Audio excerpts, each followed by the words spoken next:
You're listening to Answers for the Family with Alan Cardoza, right here on LA Talk Radio.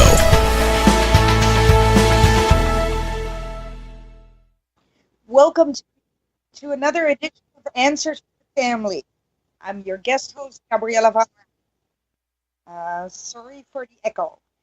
Every Monday from 11 a.m. to noon PST time, this show will bring your special guests that can inspire, educate, and entertain. I'm so sorry, everyone, but the echo is really bothering me. I hope you don't hear it. We'll try to talk over it. This show has special guests that can inspire, educate, and entertain while bringing answers and options to life today and in our constantly changing future. Answers for the Family will address issues such as locating your runaway teen, family crisis intervention, building self-esteem, dealing with addiction, optimizing our life experience, and so much more. As I am sure many of you expected to hear Alan's voice this morning, and this will remind us of the reality of his work and what he does when he's not on air. As a licensed private investigator and crisis interventionist, he gets calls and has to respond quickly, be it locating a runaway, escorting a teen to a specialized program, or retrieving an abducted child. And of course, I wish him a swift success in whatever he's responding to today. So I'm glad to be here with you, though, and I'm glad to introduce your guest. But before I introduce her, I just want to say, because Alan does this all the time, so it's funny to do it in my own voice, is where is Gabriella today? And because I am Gabriella, this is absolutely nuts to do this, but I am in Palm Desert, and the world tour with the Dare to Be Kind movement has continued. And for those of you who don't know me, I am the founder of the Dare to Be Kind movement. And there is basically one thing we hope to accomplish, one thing. And that is that everyone that listens to us, that in a 2-mile radius, you go out there and be kind to anyone else, another person, a stranger, yourself. It could be anyone. That is what is important to us. That's what the movement is about. And we don't need to travel everywhere in the world to spread kindness. We really believe in one moment, one person, one kindness is all it takes to help any other human being go from a negative space to a positive place. Now, I would love to introduce to you our guest for this show, and her name is Britten Devereux. She's been on this show. She's also been the co-host. She's a healthcare administrator and a writer, managing 6 addiction and mental health facilities. Wow, that's no small feat, Britten.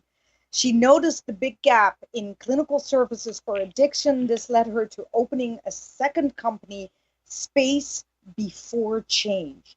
While she continues her work as a CEO of D'Amour Healthcare, Britten is creating more ways for life-saving services to be delivered.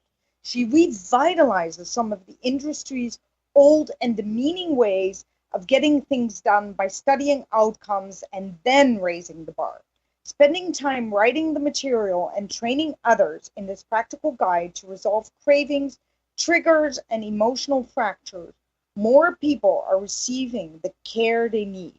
Space Before Change is a coaching and counseling membership for fear and addiction, a confidential, supportive online course to improve mood, cognition, and behavior. Center on the keystone habit called My 42 Participants Engaged the Repair Cycle.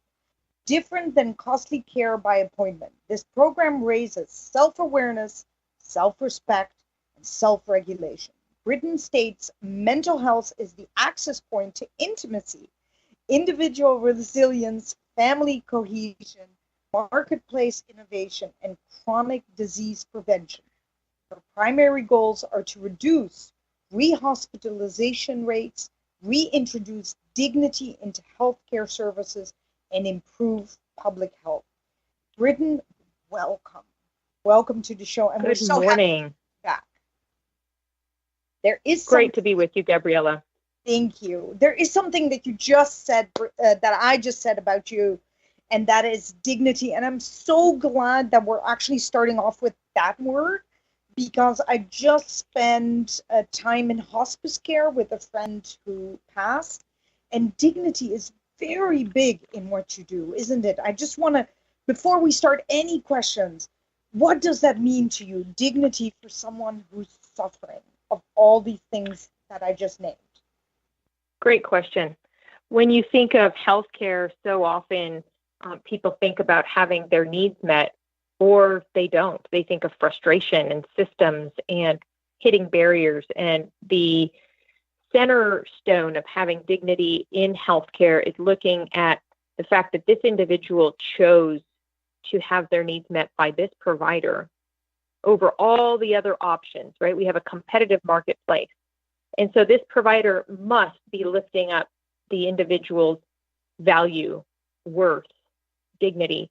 And when I think of that, it looks like knowing their history, remembering, or at least taking time to review the chart, taking care of the details, and making sure that customer service is at the highest level. So making sure that they're a person with a name instead of just a record, right?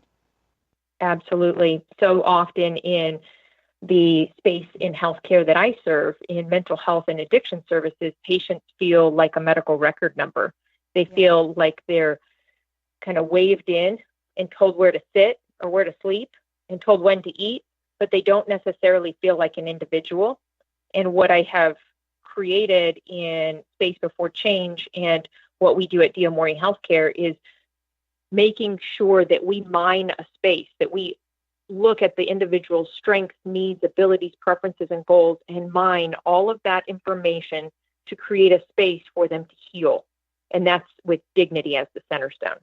Absolutely. So we hear all over the place always that there are not enough services for people with addiction. So what services are currently available?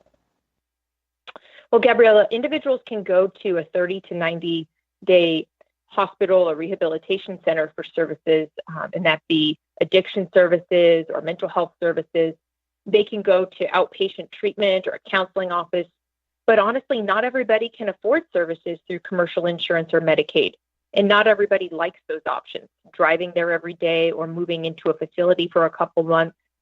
So with Space Before Change, I created easy to access, low cost platform for treatment. And that's not just treatment of, say, anxiety or what people would think of as sadness or emotional fractures. I've put a larger banner over it.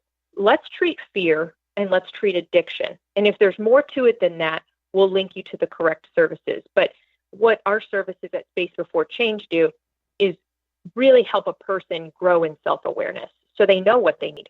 Absolutely. What does fear have to do with the part of the addiction? I know it's big, but I'm not quite aware how important the fear part is. Tell me. So fear is the antagonist in the story. Addiction is not something that anyone plans for or opts in for. If you think about it, fear drives it. Fear is related to trauma, change, mood, people, performance. Fear is related to loss, to grief. And addiction is the dependence on a drug to numb or discharge that fear.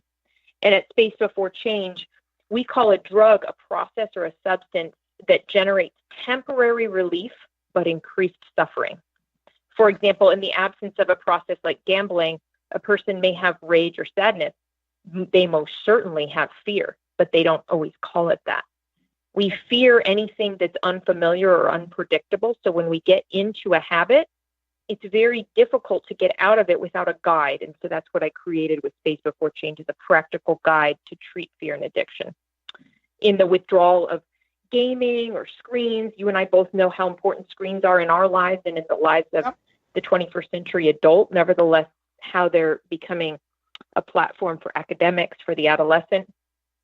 So in withdrawal of gaming or gambling or screens or substance, a person may have increased anxiety, or they may cross addict to a substance. And that's important because so often we think that whatever the person's way of coping today will be their way of coping tomorrow. But once we've created one maladaptive coping mechanism, we tend to create another unless we grow in self-awareness. And that's what we do at Space Before Change. And that's what so you kind of an add-on. Oh, go ahead. Sorry, is that what you just mentioned as cross-addict? Yes, cross-addiction is more frequent than people probably realize, in the sense that we don't usually just choose one substance or one habit. Usually that one substance or that one habit creates more fear and creates more addiction, which leads to other substances or other habits, which creates more fear, more mental illness, more emotional fractures, more addiction. I didn't know that. That is actually quite interesting. So from one, it's like a snowball. So yeah, I was just going to say it just snowballs into other things actually.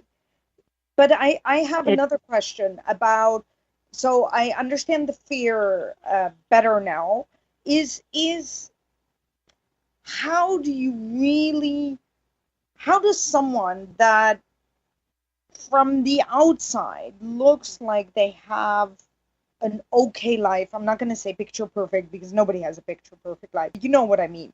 It's okay. I do. It seems to be functioning. I'm going to be very careful the way I kind of say it, but you know what I mean, right? So how do we get there? Because, we'd love to help people. And so I think anyone listening to the show is listening because we are affected by it. So how does that person go from an okay life to the addiction, besides the fear that I do really understand what you're saying? But is there something that the person, a family member, a friend could see? Are there signs? Is there something before it gets out of hand, before we have full-blown addiction that we could do something about? I want to address the question, but I also want to address the heart that I sense behind the question.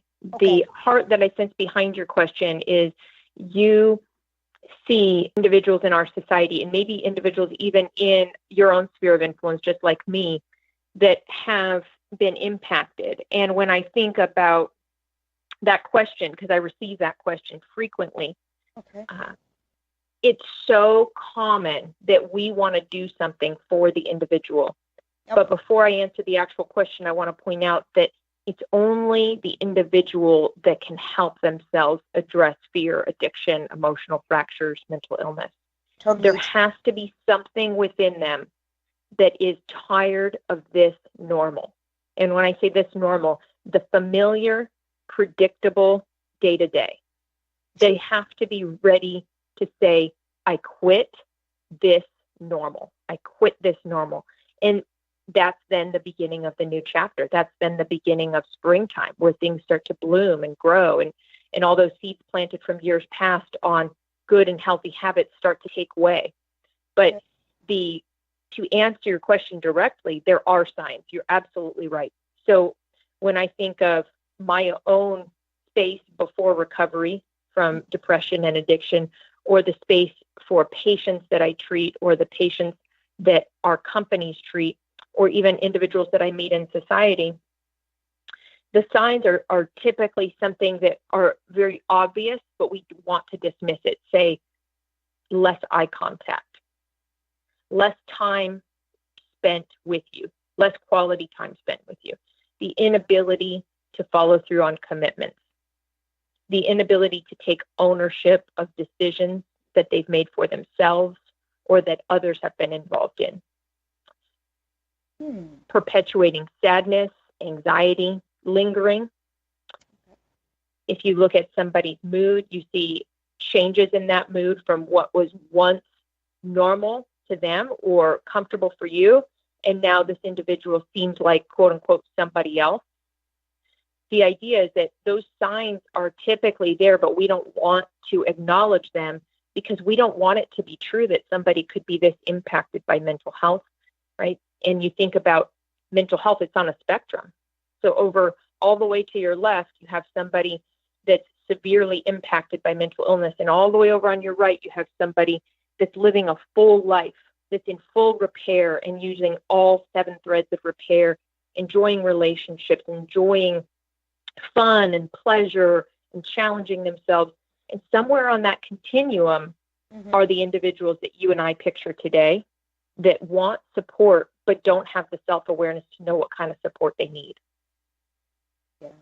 Yeah. They don't have that awareness. And what do you do, though? I think convincing is never good. Like you say, they have to make the decision themselves. But knowing that they can pick up the phone and call a organization like yourself, Space Before Change, is maybe all we need to do, is to give them that option. What Space Before Change does is it helps individuals increase in their awareness. But when you think about what should we do, one of the first and most important things that an individual can do when they see that somebody around them is suffering is start to create boundaries, the boundaries of what you will do and what you won't do to help them heal. Because boundaries are basically about structure, and structure is essential in the human life. You think about raising a little one or even raising a puppy. Everybody needs structure, and the more we tend to repel from it, the more we tend to push back on it, the more something inside is really hurting, and that pointing to the fear. Well, you just talked about repair, and I would love to know a little bit more the difference between repair and recovery. So very similar concepts, except for repair looks at the whole person. So it's an integrated approach to recovery, to wellness, and to healthcare. And so at Space Before Change, we look at repair as the mindfulness and the human connection that primes us to respond to the body's built-in feedback. So you and I both know feedback that our body gives us, and sometimes we listen to it and sometimes we don't. The more we listen to it, the more we tend to stay in constant repair. So many times addiction starts with us turning off that feedback. And sometimes we turn the feedback off because we thought that strong people or brave people don't tend to feel their feelings. They cover them. But this goes back to defenses learned over time, Gabriella. So when you think back to childhood, depending on what was modeled to us, emotions might represent weakness to an individual who did not grow up in an environment endorsing vulnerability. So repair looks like the process of understanding the complexity of being a person, being a human being. There's nobody that's not messy. That's the reality. Whether you're at Space Before Change, Diamore Healthcare, at an outpatient counseling office, there's nobody that is simple. As much as we might try to self-identify like that, there's a reason why we're not simple. We're meant to be interdependent. So it goes back to the boundaries we were talking about before. We were meant to have some sense of relationship with one another, and that fosters more repair. Happiness and resilience connect directly to loving oneself, to being known, to being loved, and there we are back at relationship again. And it has to be in that order. There's 7 threads of repair, as I was mentioning, at Space Before Change. And this grounds a person to acknowledge and to meet the needs of repair, and maybe even to appreciate their needs. So to your question earlier, when you think about the individuals, or I think about the individuals in my life, their needs are one of the most scary concepts facing them today. Needs are something that are normal to every human being. But when needs look like something that are taxing or vulnerable in the sense that it separates you from others rather than creating an interdependence, it does create more fear and possibly more addiction. So when you think about the mindfulness breaks and the education that people find at Space Before Change, participants are able to address unpleasant or traumatic events, and they're able to increase their self-care. And this is all that repair. Well, I'm really thinking about this, and I know, and I read in your material that you talk about cues, rewards, cravings, and triggers. And I wonder, just because I'm very, very interested in triggers, because it can make the person blow up, right? Is there an example of a trigger I know this is difficult to actually answer, but is there an example or an analogy that you can give us where we would know that the person in front of us who's dealing with addiction and mental health is actually acting out a trigger, and that Great question. We need to kind of step back and not make it about us? Well, if you think about it, you have triggers, I have triggers, we all do. And for somebody suffering from addiction or mental illness or in a state of chronic fear and impending doom, there are triggers that create impulsivity, right? We react immediately to it. So when you see impulsivity in an individual, that tends to point to that there's something else underneath there. Again, bringing us back to fear. So what would be an example of a trigger? It could be anything. It might be money. Trigger could be seeing the old boyfriend or girlfriend. A trigger could be the car that an individual drove the last time that they used methamphetamines or the last time that they drank alcohol while driving. A trigger could be the way that their supervisor or their coworker talks to them or looks at them. A trigger could be the place that they work. So the trigger points to that cycle of cue, routine, and reward. And if we look at it, depending on the situation, depending on the individual's needs, depending on what they're going through at this time, we can identify ways to create an enjoyable and authentic reward rather than a trigger that leads to impulsivity and danger. Wow. And I have a question about, I have so many questions, Britton. Please. It's such a beautiful topic. I just want to address for a second, just because we don't say it a lot, is the word shame. There is such shame to admit to a friend or a family member that we need help in mental health, that we can't do it by ourselves. It kind of makes us feel weak, like you said earlier, if you don't come from this lovey-dovey family where they're all go-getters and you just happen not to be that go-getter, right? And you just happen to be with all these super achievers around you, and it makes you feel really feel weak and ashamed. Is there a way that we can address the shame without having to, and I say this with big care, without having to box them into the category of mental health? Because that's also a box sometimes, right? It's a great question, and it's kind of like looking in through the window at fear and addiction when you talk about shame. So many times it's just that we don't know what to do with shame. It's not that it doesn't occur in every human being. It's that we don't know what to do with it.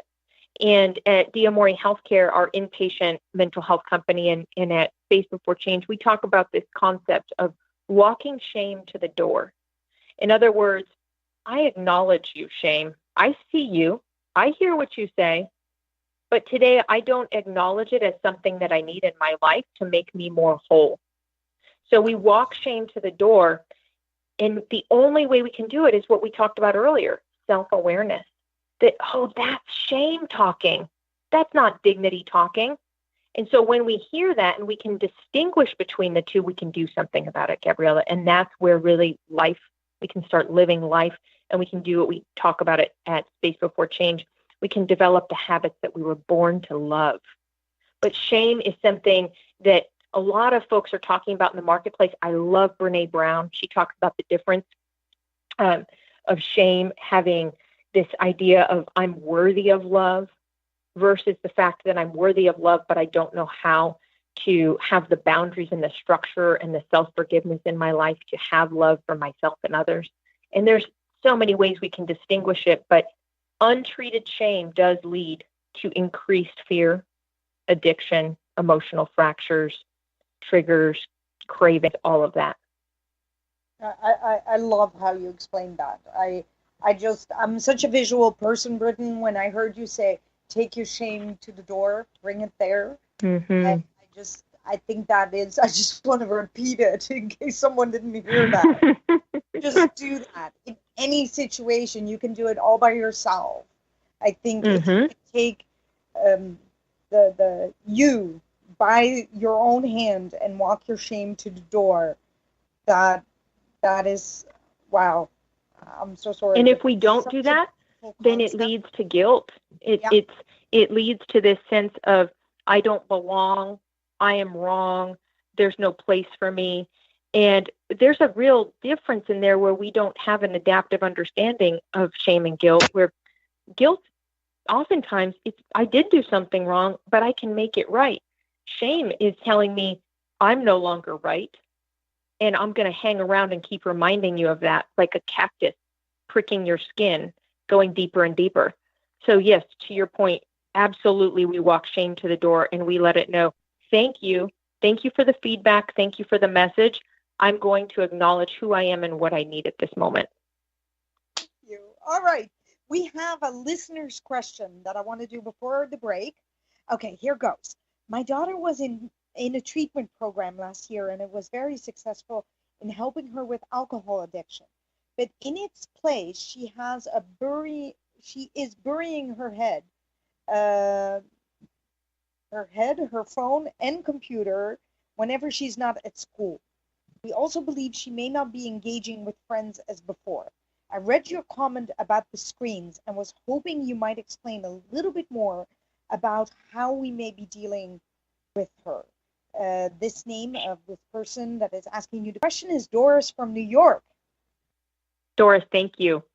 So I will first say that if addiction treatment doesn't address our screen habits, we need to think twice about recovery and repair. In other words, what steps have been addressed, and has the whole person been addressed? Because screens tend to lead to more dysregulation if we're not sure how to include them in our lives responsibly. And so it's a great question, Doris, because so often something that's working well for us, we think we need more of it. Screen's good, so I need a laptop, I need smartwatch, I need the smartphone, I need the iPad, I need the TV, I need the PC computer, I need to go to the movie theater. It's right, because there's something that we're getting that's good out of it, and we tend to do more of whatever that was. So no fault to your daughter. She's getting some benefit out of her screen, but the important thing for us to look at right now is her propensity to relapse or to move into a different type of mental illness after alcoholism is very high if we don't address the screen stress and the chronic stress, because those are a match to a dry field for anybody predisposed or facing addiction or alcoholism. And managing screen time, it will reduce mental and physical and emotional strain, but the tough part is, how do we manage screen time? And it's different for everybody, Doris. It's not the same for me as it is for you, as it is for your daughter, as it is for Gabriella or any of our other listeners. But if we address it, it will pave the way for creating the habits that we're born to love and the relationships that we need. So when you think about the times that you're with your daughter and you see her facing that phone, I want you to acknowledge that there's some fear in play and some fear that she's not able to talk about right now.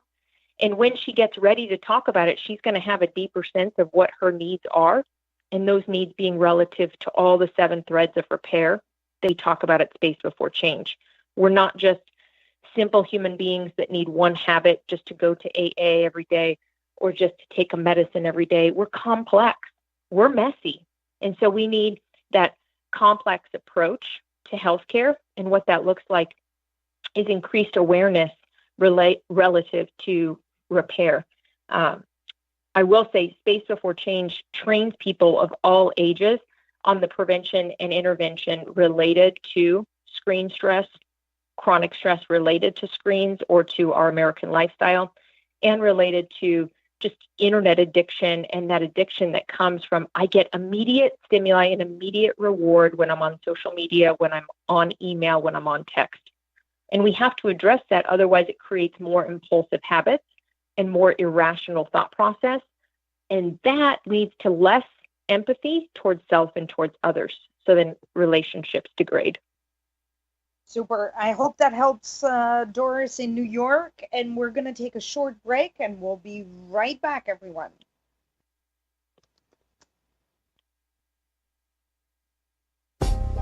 Founded over 30 years ago to meet the needs of families in crisis, West Shield has continually focused on resolving issues that negatively impact families and businesses. Our signature therapeutic transportation service helps to ensure that adolescents in crisis are safely transported to specialized schools, programs, and treatment centers with unsurpassed experience and success. We are supported by our full-service licensed investigation agency that has legally, professionally, and compassionately located hundreds of runaways and teens. We are experienced and qualified to help, offering solutions which may include referrals to our international network of top professionals in the fields of educational consulting, psychology, psychiatry, and investigations. Simply put, West Shield Adolescent Services and West Shield Investigations are the best solutions when your family is facing a personal crisis. Call 1-800-899-8585. 24 hours a day, 7 days a week. That's 1-800-899-8585. Or visit our website at westshield.com. Thank you. Hi, everyone. And if you're just tuning in, our guest today is Britten Devereux, and we're talking about addiction and mental health. I have so many questions to ask you, but one of the ones that I really want to get in, Britten, is I want to get in a little bit about your program. So could you tell me that once a person signs up and becomes a member of your organization, what happens next? What is it a little bit that they could expect? I think that's kind of important for people to know. You're right. Absolutely. So clients receive course curriculum 2 times to 5 times per week, depending on the package that they select. And the idea is to give them the power. They decide what frequency they want to start learning about and engaging repair, because not everybody is going to thrive in the inpatient environment or the outpatient counseling office or at Space Before Change. We have to figure out what makes sense for this person based on lots of factors. So back to your question. Once they sign up, we work on increasing that self-awareness through 2 to 5 days a week of the curriculum that we release. It comes through the member portal and through their email. We provide prompts and little ways to stay engaged, and it helps individuals learn to respond to the emotional, physical, and spiritual feedback that their body provides them. And so then they start to sort of normalize that rather than believing that they're constantly in acute crisis. At Space Before Change, our program introduces this idea called My 42, and My 42 suggests that if we eliminate 21 minutes of screen time and add 21 minutes of repair, that we will actually create 21 plus minutes of human connection. It sounds simple, just 42 minutes. It sounds really simple. It sounds really easy, but it's actually a big leap of faith for anybody that's going to create a new habit, especially an individual that has only been accustomed to thought processes related to recovery. This is really going to integrate that whole person. And to create a habit, we need to do that. We need to integrate those ideas around cue, routine, and reward. And so the curriculum addresses that across the 6 months to the 12 months. So if a person wants more, they can stick around for more and continue to receive the curriculum. And eventually we'll have it available in an application, smartphone app. But really the idea at this point is just to get individuals to print it out, to interact with the curriculum during the day, and to start to have a sense of what is repair and how come I don't know about this thing? Shouldn't I know about this from being a little person into an adult? Well, we don't. We don't know about it. And so fear and addiction run rampant. And so Space Before Change creates these habits. So all we have to do is do one thing different, just one time, and that's the beginning of a new habit, the habit that we're born to love. And how do you break a habit? It takes one simple step, doing something different once. It's just getting out of what's familiar. I'm just going to go silly here for a second, but most people grab coffee in the morning. So let's say you instead, this is easy to say in California, of course, but you open the patio doors and you step outside and you just go, hello world, for example. Absolutely. That in the Midwest where it's minus 20, but in California you can do this anytime. Is that wherever you are? Be there 100%, right? or is that too silly, or is it that easy? No, it's that easy. It's that idea of being conscious and present wherever you are. And when we do that, we can create any habit that we want, anything. And all it takes is doing that new thing one time and acknowledging the uncomfortability in the unpredictability and in the unfamiliar. And if we can acknowledge that, let that come up and go through, then we start to have more self-trust, more self-respect, and self-care starts to flourish in our lives. We overthink everything, don't we, Britton?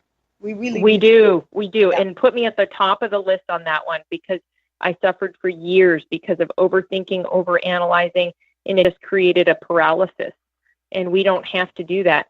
That's the nice thing about having so many resources in the United States to face the overdoses and the suicides that are facing America. When you think about 70,000 Americans died from drug overdose in 2017. That number's not going down, Gabriella. We've got a real problem. Yeah, we really, really do. We can't overanalyze it. We have to keep it simple. Absolutely. I hear the word self-awareness all the time since the interview started, and I'm very interested about it. And, you know, I got to be really honest about that. The word sometimes is a bit new agey, but it is important to develop. It is something we need to learn. Could you enlighten us a little bit why for all of us? Sure. So self-awareness can be a problem if the only thing we're thinking about and looking at is us. Then that becomes self-centeredness.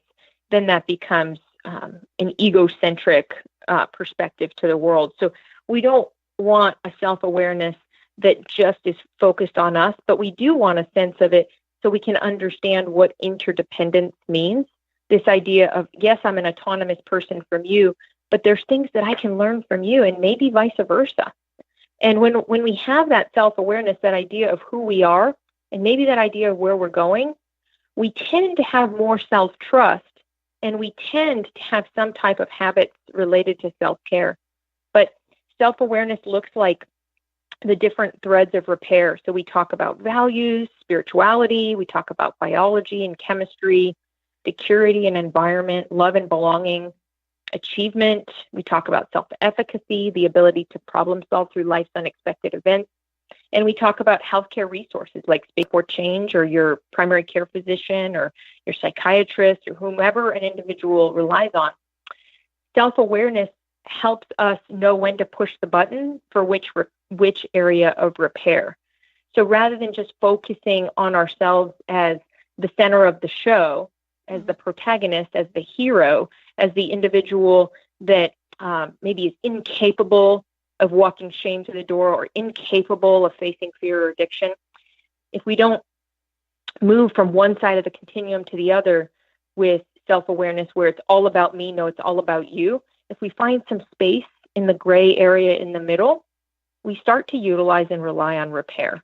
And that's what we introduce individuals to at Space Before Change in their 6 to 12-month membership.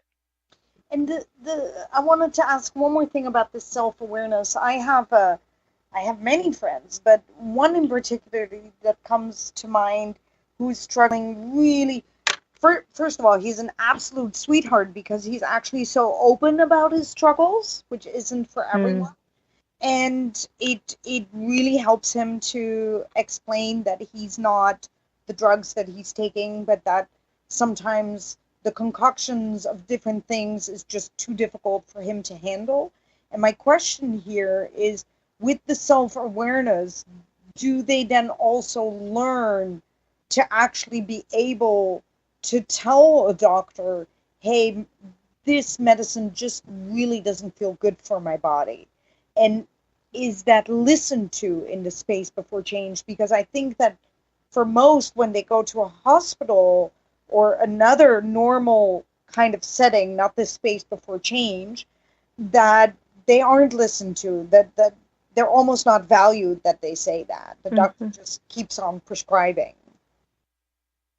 Yeah, when I think about a person's healthcare journey, I think about the fact that so often mindfulness or consciousness or being present is not necessarily the first thing that the provider recommends. But this provider, me, as a clinician, that is the first thing I recommend. It's the first thing that works, because if we are conscious and mindful, we start to learn more about what's going on with that feedback in our body. And then we start to learn that it's reliable to listen to. So thinking about this gentleman that you mentioned, or maybe even his providers in his life currently or in the past, my interest would be, what kind of questions are they asking him? And how are they creating space for his answers? Because sometimes as the provider, we're so quick to rush on to the next question that we didn't even see his face and his nonverbal gestures and the pain and the anguish when he answered that first or second question. And it's our job, it's our ethical and human need to listen to one another at more than one level. And I even say in our companies, it's our need to understand and listen to what they're not saying, so we can know what's going on under the surface, because what they're not saying has an extremely important thread to the story of repair. And so often it's fear that keeps us from saying outright, this is what I think is going on and this is what I need. For example, the individual that's saying, I'm drinking more and more every day. I'm retreating and isolating away from people. I think I need help, but I don't want to say it out loud because then it's going to be too real. Yep. That's more common than not. And so when I think about the work that I'm doing in healthcare, it is my goal, it is my life's work to change the landscape of psychiatry. And by doing that, I know that we need to listen to patients rather than react to them. Yeah, I think absolutely it's about listening, and that's why I'm so proud of this friend, because he's actually using the Facebook medium as a platform to openly let people know his struggles. And I think he has actually single-handedly shown us that there is nothing, absolutely nothing to be afraid of about mental illness or addiction. Amen. Amen. It becomes the thing that opens us up to deeper and more meaningful relationships if we start listening to that subtle and quiet feedback that gets more and more of a voice. I will just give you the example that he put up, I think 2 weeks ago. He said that he couldn't have sexual relationships because he received so many drugs that his body couldn't do it. And that, he was hoping that when the next time he saw his doctor or the clinician, or I don't know how you call them, that are within those clinics, that he was able to tell them that he would like to have normal sexual relationships with his girlfriend, and thus have also that working and not be so drugged up that his body couldn't do it. And the outpour back to him was enormous, and all of us do it. And you know very well that none of us dare to be vulnerable and say any of this, on Facebook. And he is, like I said, encouraging a platform where some people judge him, but he's now with a group of people, I would say, that are all just literally rooting for him. They're part of He's probably surrounding himself with more people that have empathy rather than people that are desensitized. And that's one of the beginnings of repair. So good for him, and good for him for his honesty and willingness to be present as a whole person and not somebody that is trying to resolve a concern or an illness with just one mechanism. It takes several layers. And the more we apply those layers as a habit, the more those habits become the things that we love and the things that rescue us from fear and from addiction. I think it's beautiful. Thank you for saying that. I'm going to have him listen to you. We have one more question of someone, and this is the question. My best friend had a car accident a couple of years ago, which resulted in a back injury. Although she's much better, I feel she may have developed an addiction to her pain medication. She hasn't been open to seeing a local counselor, but may be open to service online. Can you give me an approach that would encourage her to be receptive to a program like yours? Kathy in LA. Hey, Kathy. Well, I would say the first thing is the fact that you are aware of what's going on with your friend. And as another human being, thank you for being present for her, because sometimes it's very hard for us to be present for ourselves when we're not around individuals like you. So kudos to you for that type of friendship that you're providing her, because I bet you that your example of self-awareness and compassion is a tremendous example to her in recovering from this potential opioid dependence. So I would say it would start with a question, and that question would be relative to something that you know is a pain point in her life.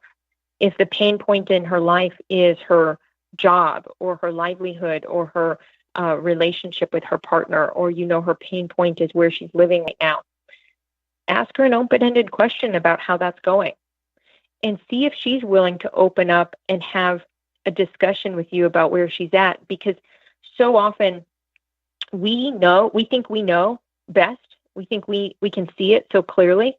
And usually if we take time to mind more open-ended questions, more questions where we actually are the learner and the listener, not the person that's presuming information, that person can start to feel the empathy. They start to grow in more trust. And then if ever there comes a day where she asks for your recommendation or your ideas, provide her with options, provide her with ideas, provide her with more than one. That's one thing that as a clinician, I make sure we do at both companies is it always has to be bound with invitations and options. Repair or healthcare, it can't be there's one size fits all or there's only one way. So first of all, what you're doing, being present for her, keep doing it and just be present as a listener. And she's going to have stronger self-discovery and self-awareness the longer you hang in with her. But remember, have your boundaries. If you find yourself more taxed after hanging out with her, make sure you're filling up your cup with self-care before and after your visits with her, because you're a whole person too.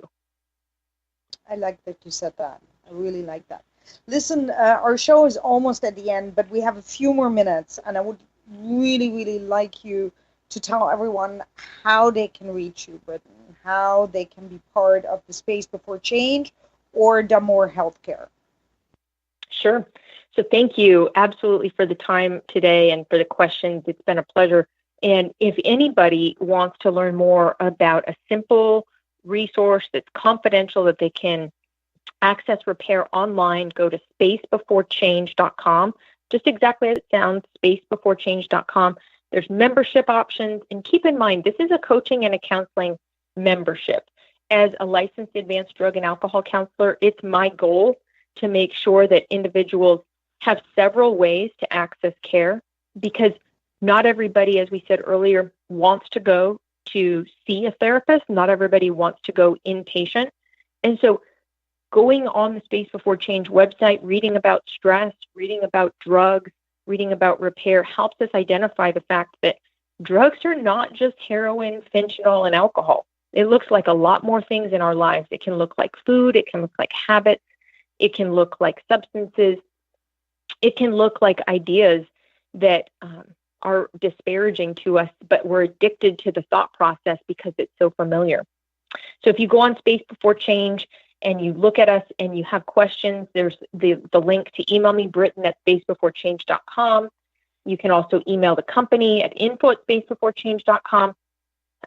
We want to make sure that people have more means to receive the care that they need. And this is one giant step forward for the marketplace, because not everybody's going to be able to take 30 days off from work and go to treatment. And not everybody is willing to drive to counseling 2 nights a week. So we've created this to make it a more pliable and approachable mechanism to healing. And quite honestly, I'm so excited about what it's doing for the marketplace and for individuals. It's really been an honor. Thank you so much, Britten, for doing what you do. And everyone out there, you listeners, please tune in for next Monday when we will be joined by Kelly Galindo to discuss her new book, 26 Seconds, a film on the horrors of sex trafficking across the world. And in the meantime, if you want to do us a huge favor, go to our archives and post on your social media. I know screen time, but please post on your social media. a segment of Answers for the Family. Thank you very much, everyone, and spread the word.